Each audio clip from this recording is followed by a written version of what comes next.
Hello everybody, welcome back to my channel. My name is Maureen O'Connor from Quilters Heaven in Northbrook, Illinois, and I am the Opinionated Quilter.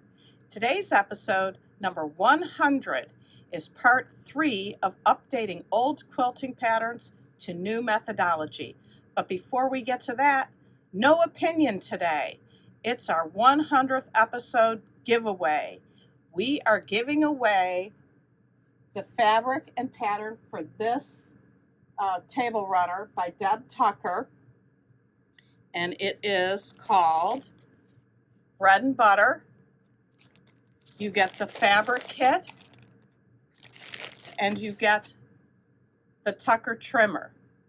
And what you need to do to enter your name is like this video, subscribe, and make a comment. And then we will draw randomly a name from those comments.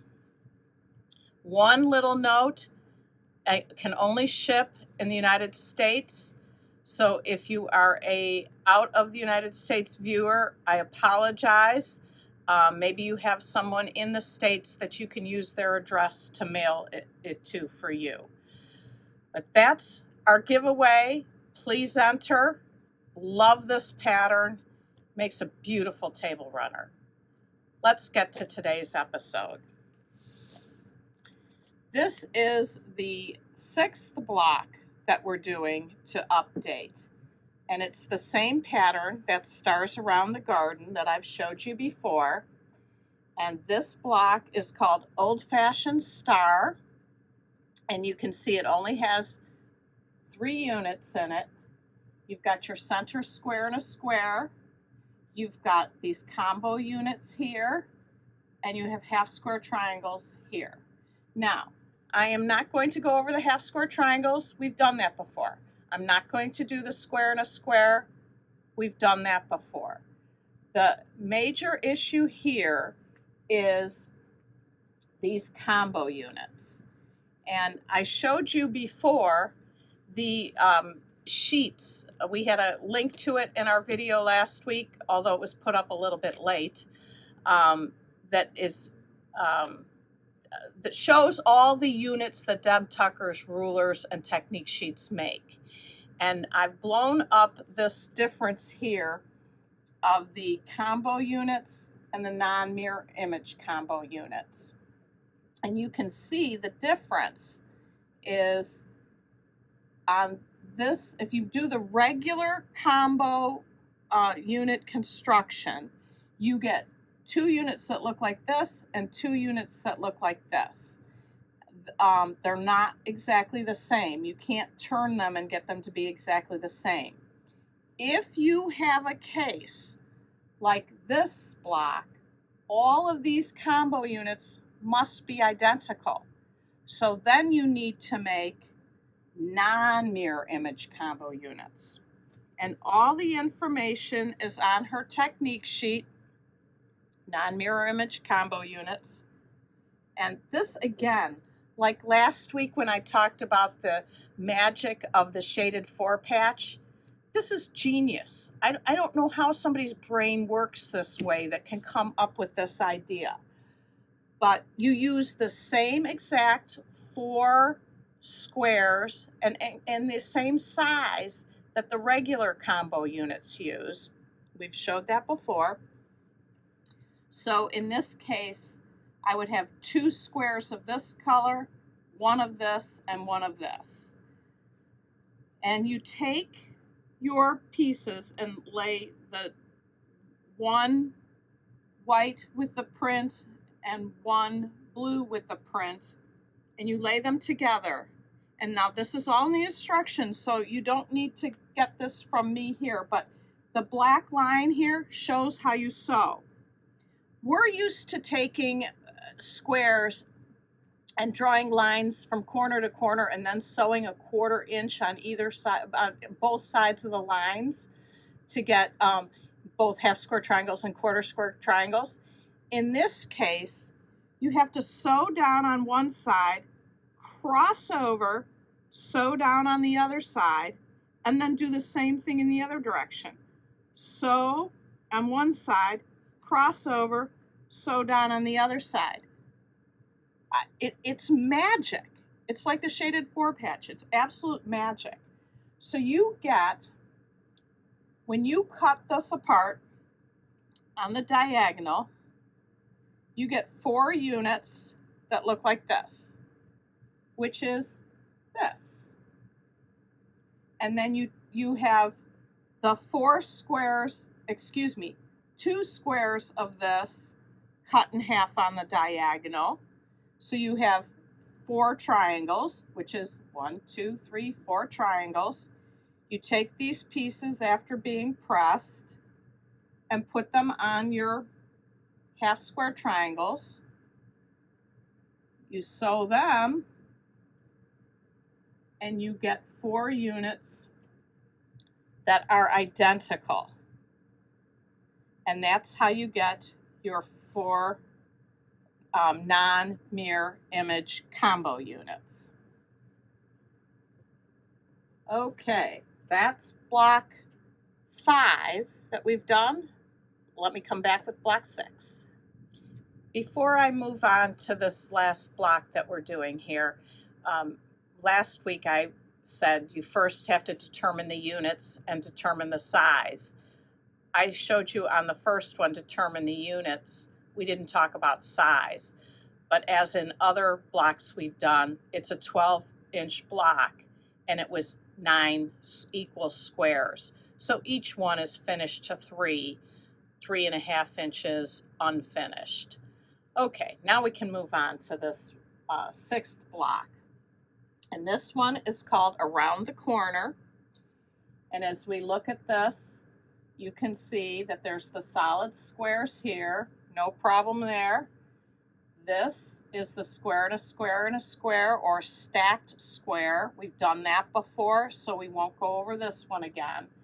This is the unit we haven't seen before. And it looks a lot like a flying geese, but it's called a bird of paradise. And in Deb's instructions, or I should say in her interpretation of what a bird of paradise is, this solid square here is 2 half square triangles. But all you have to do is cut this to the proper size and her instructions work. So let's go over the second step after we've identified the units to be used. The next thing, of course, is size. And we know since it's a 12-inch block, this has to be 6, this has to be 3 by 6, and these have to be 3 inches square. So now our goal is to make 4 3 by 6 finished bird of paradise units.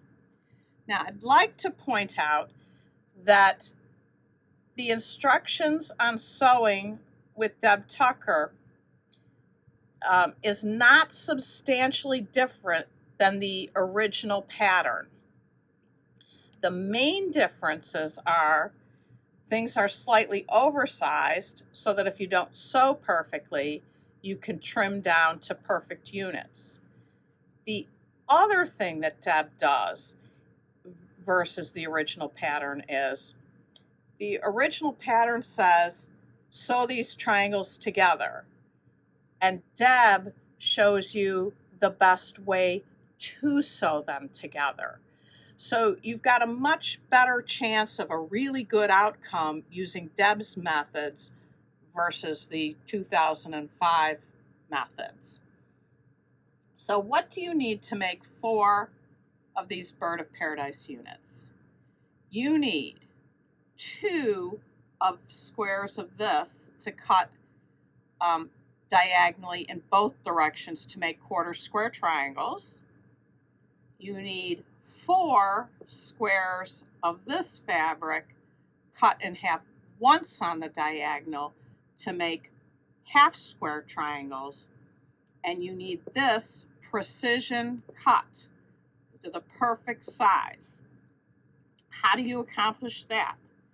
You use your squared ruler that has the size you cut the center squares for square squared. It's the same that works for here.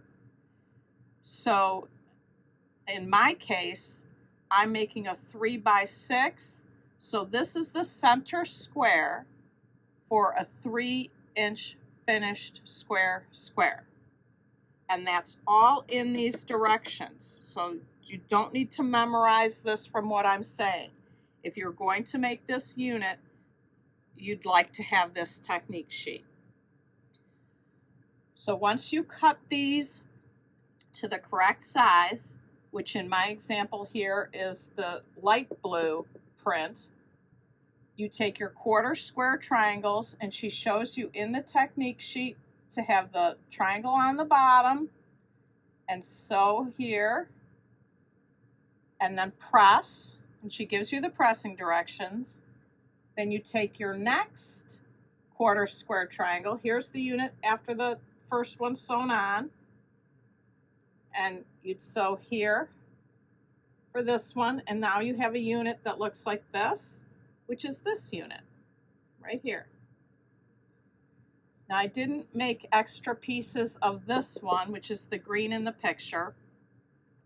These are just oversized squares, cut in half once in the diagonal to get the half square triangle. You sew one on one side, one on the other side, as shown in the technique sheet, press, and you get this oversized unit. Then you use your squared ruler, and she tells you, depending on what size you're working on, because she's got 6 sizes here on the chart, depending on what size you're using to have what mark here, so that you then can trim, turn it around, line up again as you're instructed, trim the other 2 sides.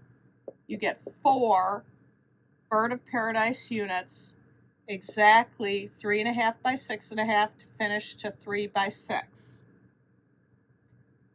And I didn't say yet in this episode, it's really easy if you follow her instructions and you have the proper tools. You'll have a much better outcome using these methods and tools than the original directions given. So I'm still looking for more ideas of things that you have that are older and you want to update. I'd love to see any you have, and I will try to work on them and address them in a future episode. So that's today's 100th episode. Don't forget to like and comment and subscribe to enter the giveaway. We will announce the winner next week. So good luck to all, and until next time, happy sewing.